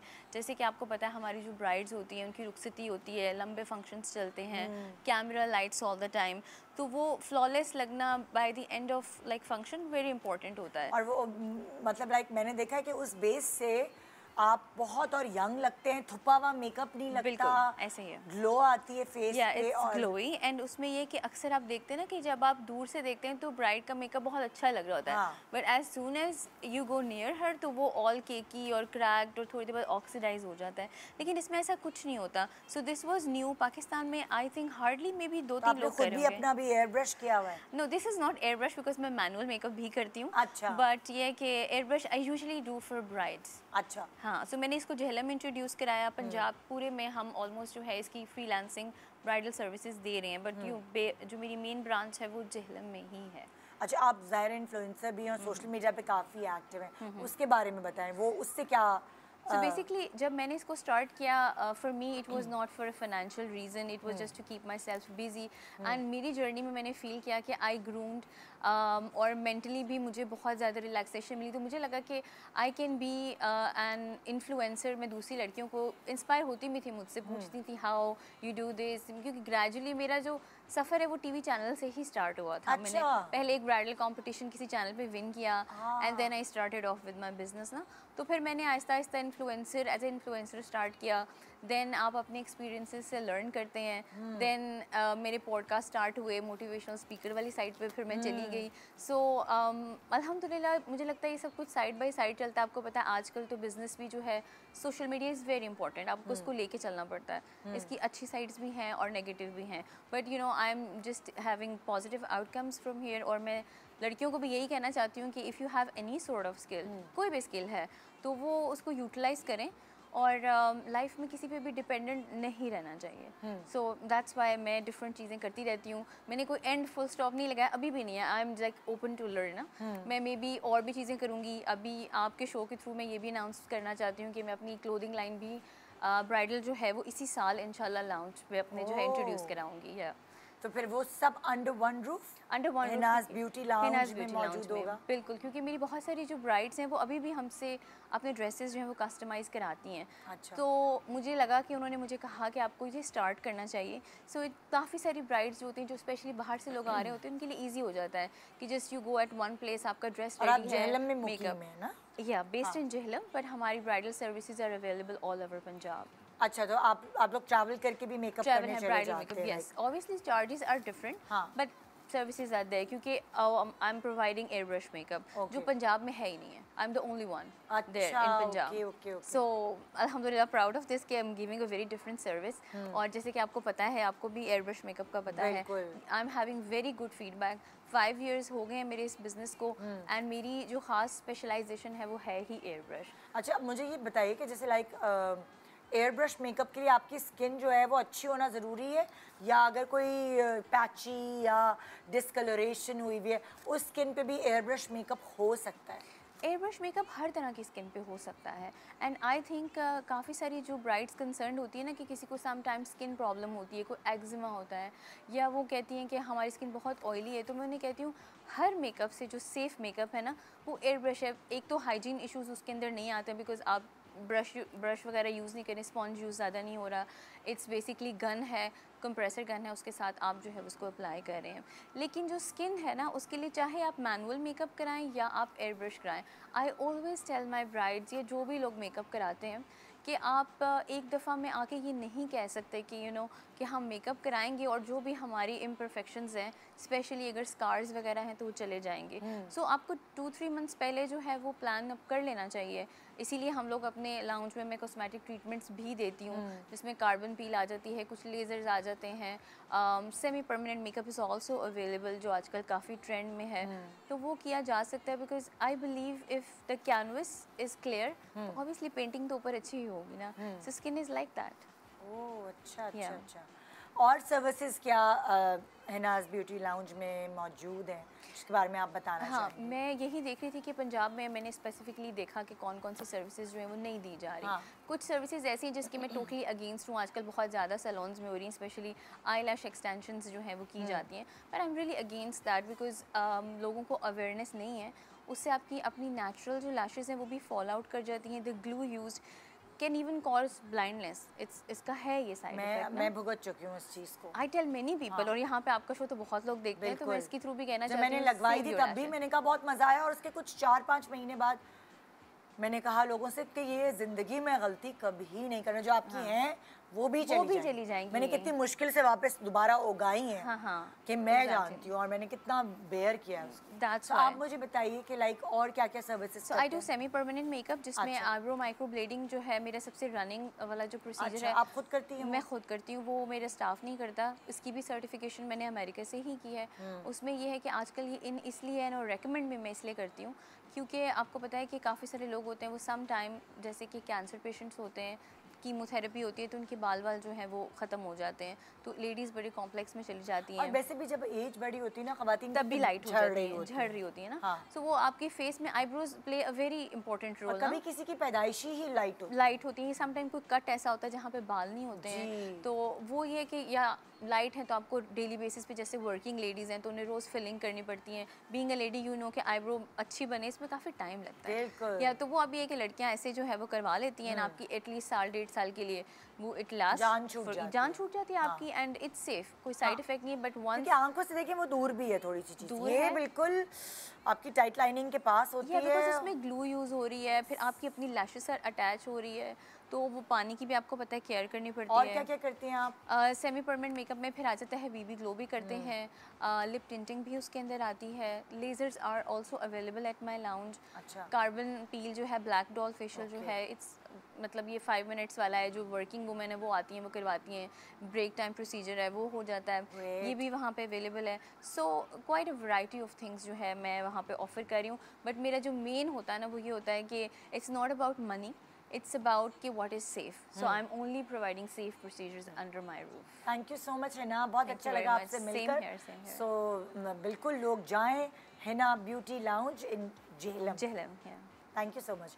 ये था हमारा आज का प्रोग्राम, उम्मीद है आपने एंजॉय किया होगा और अब जान गए होंगे, मिले होंगे उन लोगों से जिनको आप अलग अलग कैरेक्टर्स पोर्ट्रे करते हुए देखते हैं अलग अलग चैनल्स के ड्रामों में। गुड मॉर्निंग पाकिस्तान आज का शो यहीं तक, इंशाल्लाह आपसे मुलाकात होगी कल। दुआ में याद रखिएगा। अल्लाह हाफ़िज़।